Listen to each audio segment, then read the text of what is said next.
Tinanggal ko na yung cover ha. Tignan po ninyo doon sa labas mga ka-vloggers ha. Patayin ko ito ilaw. O ayan, pass bright yan. O, meron. Pero pagka hine-headlight ko, saan ba ninyo makikita yan o? Wala. O, walang headlight. Kahit dim bright, wala po kayo makikitang ilaw doon. Wala o. Meron lang pass bright. Ayan o. Mga ka-vloggers, welcome po sa akin channel. Sana'y magustuhan po ninyo yung video na ito. Paki-like, share, and subscribe na lang po mga ka-vloggers. Eto na naman po ang aking pinakabagong vlog. Hello mga ka-vloggers! Welcome po sa akin channel, ang Ferdy's Vlog. Mga ka-vloggers, as usual, eto, may ginagawa na naman ako dito kay Everest natin mga ka-vloggers. Parang hindi na niya ako tatantanan, sinusubok niya ako kung hanggang saan ang kakayahan ko. Kailan lang, di ba? Kung iisa-isahin ko lahat ng mga ginawa ko rito, baka hindi ko na mabilang eh.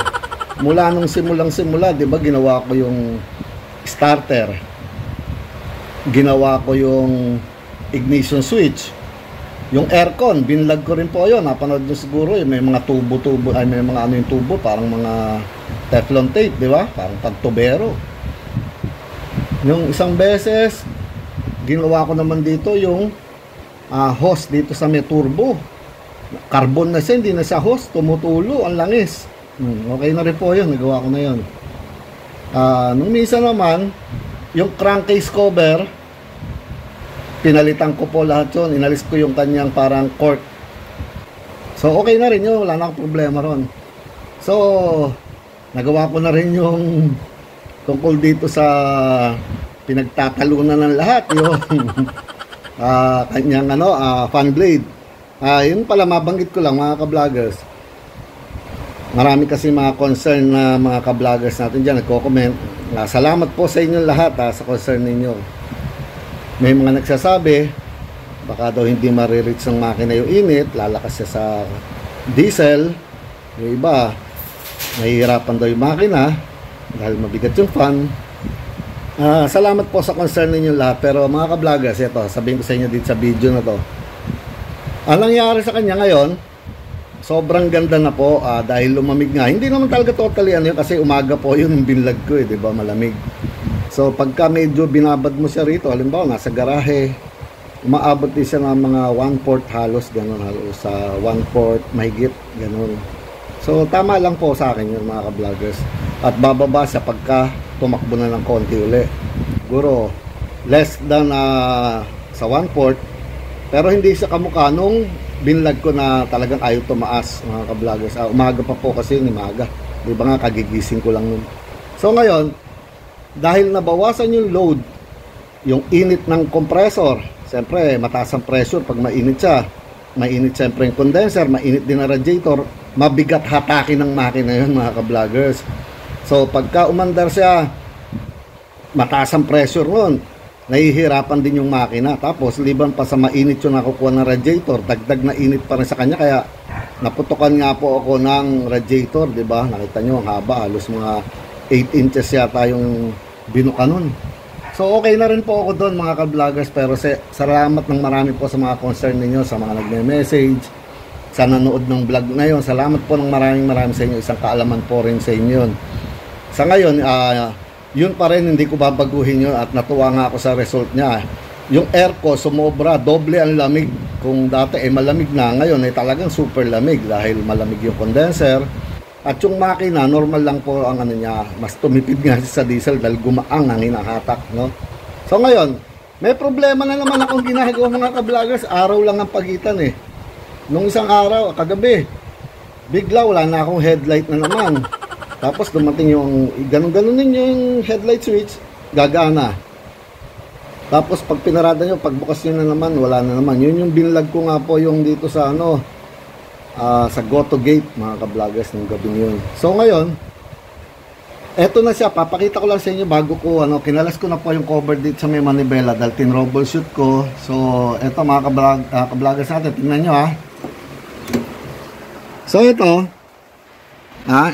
tinanggal ko na yung cover Tignan po ninyo doon sa labas mga ka-vloggers Patayin ko ito ilaw. Ayan pass bright yan. Meron. Pero, pagka hine-headlight ko, saan ba ninyo makikita yan Wala. Walang headlight. Kahit dim bright, wala po kayo makikitang ilaw doon. Wala. Meron lang pass bright. Ayan pass. Pero wala siyang dim bright, wala lahat. So, pero ang signal light okay po 'yan dahil magkaiba ng ng linya ng So, titingnan natin ang signal. Wala po tayong problema sa signal. Good lahat 'yan mga ka-vloggers. So, tin-troubleshoot ko, Ang Ford pala mga ka-vloggers, 'di ba kailan lang ginawa ko po yung ignition? Kung naaalala po ninyo, alisin ko lang 'to susi, baka siya yung umiingay. Ito, itong headlight. Ayan, 'di ba ginawa ko nga tong ignition noong nakaraan. Napanood po siguro ninyo. Ni-repair ko tong kanya ignition switch. Meron na rin akong bago pero hindi ko pa naikakabit dahil ayaw nang magloko yan. Wala na akong problema po diyan. So, spare ko lang yung isa. Pero nakita ko may problema na naman dito naman sa kanyang headlight switch mga ka-vloggers. Ito po 'yon. So, paano ko nalaman na yan na may problema mga ka-vloggers? So, tinest light ko rito, nakita ko nga mga ka-vloggers na itong isang linya na itong nasa gitna itong makapal na kulay red na to, kung nakikita ninyo, siya ay laging positive. Subukan nyo, pakita ko sa inyo. May ground natin to. Itong ating test light, itong linya to, itong red na to, laging live wire. Ayun nakikita ninyo. Umilaw to itong test light, ayun Ngayon kinakabit ko Siya ang supply ng headlight switch. So, kapag nag-on ka, kukontak 'yon, depende sa kung saan mo ilalagay, kung sa dim o sa bright ba itong switch mo. 'Yon ang isusupply niyang power mga ka-vloggers. So, ito namang sa kulay red na may white na to, tinest light ko na rin yan. Makita ninyo, walang kuryente ngayon, Pero once, nag-pass bright ako, magkakaroon po ng power yan. Ayun, patayin ko itong ating ilaw,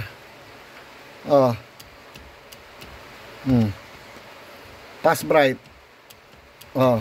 Pero, sa dim bright, wala. Pag naka-on ang switch, ayan, pass bright lang meron, So, nakita ninyo.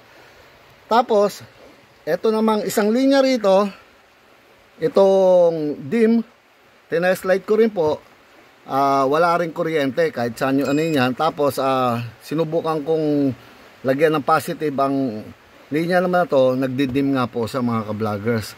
So, sira talaga ang switch na to. Ayan, ito. Madali lang. Ang maganda po sa mga Ford, mga ka-vloggers, natutuwa lang ako dito sa mga Ford, Pag aalisin mo yung kanyang ignition switch, yung ginawa ko nung nakaraan, napakadali, Walang kahirap-hirap. Screw lang na isang piraso, ito siya, Aalisin mo lang yung pagkakabit dito, alisin mo yung screw doon, siyempre alisin mo yung socket, tanggal na. Ito lang po ignition switch niya. Nakita nyo may marka pa, hindi ko pa pinapalitan. Yung bago ko, nandoon. Spare ko lang pero matatagalan na po yan, baka hindi na nga masira yan. Yan yung hininangan ko lang yung loob So ngayon, ito naman ang problema ko.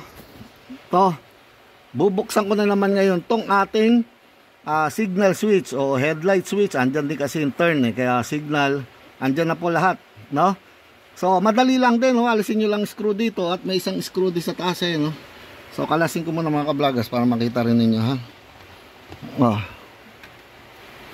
Ang dali Bilib ako sa Ford. Diyan ako bilib. Hindi naman kasalanan ng Ford kung bakit ganito na ang dami nasisira. Luma na po kasi sa mga ka-vloggers Maintindihan ko naman yun. Huwag nyo sisisihin ang Ford company dyan. Hindi nila kasalanan yan. Sa mga nambabas sa Ford, sinasabi pa nila, ibig sabihin daw ng Ford fix. and or repair daily. Hindi pa totoo yun. Hindi ko naman daily ginagawa siya eh. Monthly. Joke lang po. Pero hindi po kasalanan ng Ford yan. Matitibay ang mga Ford, kaya ang Ford ang gusto ko sasakyan eh. Mga ka-vloggers ha. Ayan o, natanggal ko na. Inalis ko yung socket. So ito lang, hugutin lang to. Dali oh. Ito na ang kanyang switch. Headlight switch. Signal switch. Sabing sa turn ng ayan tingnan nyo po. Ayan kung nakikita nyo may kulay itim may takip pa siya ng plastic. Ayan alisin ko yan. Ayan sigurado nagkaroon na naman na sunog dito. So titingnan naman natin yan kung anong nangyayari dyan mga ka-vloggers. May panibago na naman akong gagawin. Hindi ko pa alam kung paano remedyo rito pero alam ko magagawa ko to. Lagi lang pong tiwala sa sarili mga ka-vloggers. So, update ko na lang kayo mga ka-vloggers kung ano nangyari dito. At tandaan ninyo, hindi ako bumibili ng ang bago, spare ko lang. Dahil laging ginagawa ko at nire-repair ko muna yung mga trouble ng sasakyan ko. So, ito po mga ka-vloggers, binubuksan ko na siya. Lakas ang ulan kanina, nabasa ako, kaya nagpalit na ako, nagsando na ako. Ayan sama yung panahon, tag-ulan na mga ka-vloggers. So ito, binubuksan ko na siya. Ayan na. Maangat na. Dali. Gusto kong makita ko ano nangyayari sa loob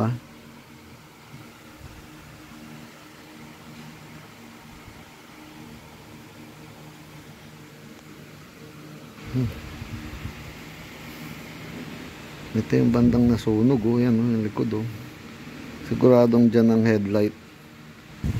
Tetracing ko yung hindi ko kasi sigurado pero parang nakikita ko parang walang headlight relay. Kaya napupuwersa lagi ito. Kasi direkta dito lang yung reason bakit biglang nawala yung headlight. So jumper ko nga lang kaya nalaman ko na ito nga yung sira. Kung wala siyang headlight relay kasi nilibot ko na yung buong sasakyan, wala akong makitang headlight relay. Andun sa ilalim, doon sa may gas pedal, andun merong horn, may defroster, may flasher. Doon naman sa may makina, nandun yung aircon, andun yung para sa heater plug. Wala akong makitang headlight relay mga ka-vloggers ewan ko kung wala talagang relay to, parang diretso plus punta na sa ilaw kaya siguro nasusunog. So tetracing ko pa to mga ka-vloggers, update ko na lang po kayo. So ito mga ka-vloggers, nakita ko na isa sa problema nito, yung contact point niya, pika-contact niya, kaya nagkaroon ng pagbabaga rito ubos na. Mga aring inangan ko na ulit to tulad ng ginawa ko doon sa headlight sa niya, sa ignition switch. Ayan itong contact na to, itinaas ko lang to nandito yan ubos na tong contact nya. Ayan mababa na masyado kung titignan ninyo to. Ayan nipis na yan, manipis na siya. Ayan sa gilid masyado na siyang manipis, hindi katulad nitong iba. Yung isa lang ang medyo hindi ko makontak yung iba rito medyo good pa to. Ayan, ewan ko kung nakikita nyo yan ayan yung contact nito yung inangat kong yan medyo mataas pa kesa rito sa isang to na halos wala na, ubos na. So ito mga ka-vloggers, ewan ko kung nakita ninyo kanina yun dahil medyo malabo sa kuha ng gabi na pero hininangan ko muna remedyo ulit gamit tong ating soldering iron. Naghinang muna ako ng konti rito. Yan. Yung iba medyo mataas pa, tong dalawang to so itong isa medyo mababa na binaluktot ko lang muna at babalik ko na lang mamaya, papantayin ko lang to mamaya. Ayan, tinaas ko lang siya ng konti pa kasi masyadong mababa Pa-flat ko na lang yan mamaya-maya lang. Tingnan natin kung ano mangyayari mga ka-vloggers. So ito, kinikil ko na siya para medyo pantay, tapos binabalik ko na ng konti-konti. Ayun mga ka-vloggers, kaya nakikita nyo.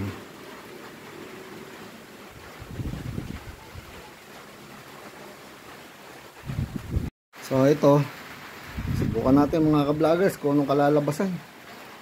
Pag wala, talagang kailangan na umorder kasi parang malambot na, nagbaga na.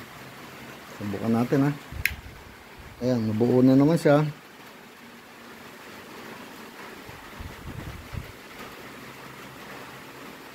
Tignan natin kung anong kalalabasan mga ka-vloggers. Sige, salpa ko muna siya. So, ito na po mga ka-vloggers, susubukan ko na pong isalpak yung switch. Nabot na ako ng gabi. Ayun, madilim na. Pero kailangan kasing maisalpak siya. Ang gali.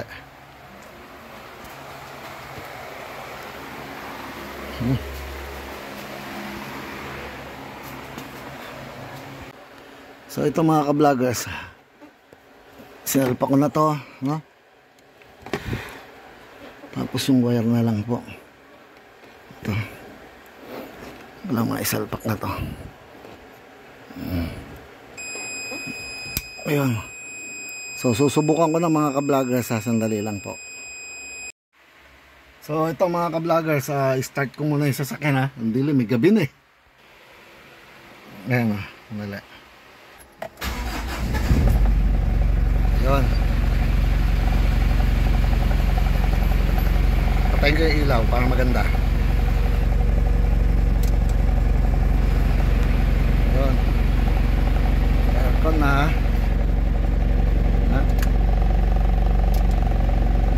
Okay. So ngayon, subukan na natin signal muna. Meron. So ngayon, headlight na tayo.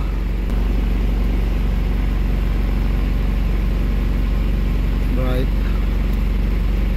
Doon, galing effective. Mababa yung din. Okay lang.